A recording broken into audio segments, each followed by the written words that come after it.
At the end of the day, what we can accomplish in the courtroom is not going to fill the void in their hearts.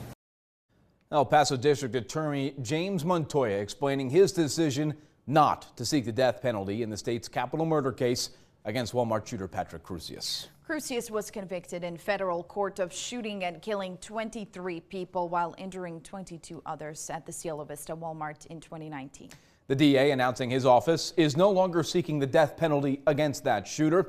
Montoya, who took office in January and campaigned on a commitment to continue to seek the death penalty in the case, saying he spoke individually to the victims and their families of the Walmart massacre. The consensus was that they wanted it to be over. The DA acknowledged there were victims and family members who wanted to see this trial move forward with the death penalty, regardless of how long it took. Well, Montoya is saying a trial here in El Paso with an impartial jury likely wouldn't have been possible, saying it would have likely resulted in a change of venue, possibly as far back as 2028. And despite Montoya saying he himself believes the defendant deserves to be put to death, Crusius is now scheduled to enter a guilty plea on April 21st and will be sentenced to life in prison without the possibility of parole. This defendant will die in the penitentiary. He will not get out. He will die in prison.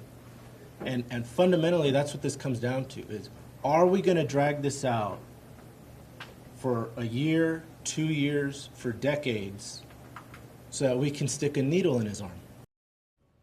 Montoya is now the 4th district attorney in less than 6 years since the shooting to oversee this case. He has been critical of previous administration's handling of the case, which he says, along with COVID, has led to lengthy delays in the process. Again, a plea hearing is scheduled for April 21st, and that'll likely look similar to the one we saw back in federal court in 2023, which includes victim impact statements. Of course, you can continue to count on KTSM 9 News to bring you continuing coverage on these proceedings.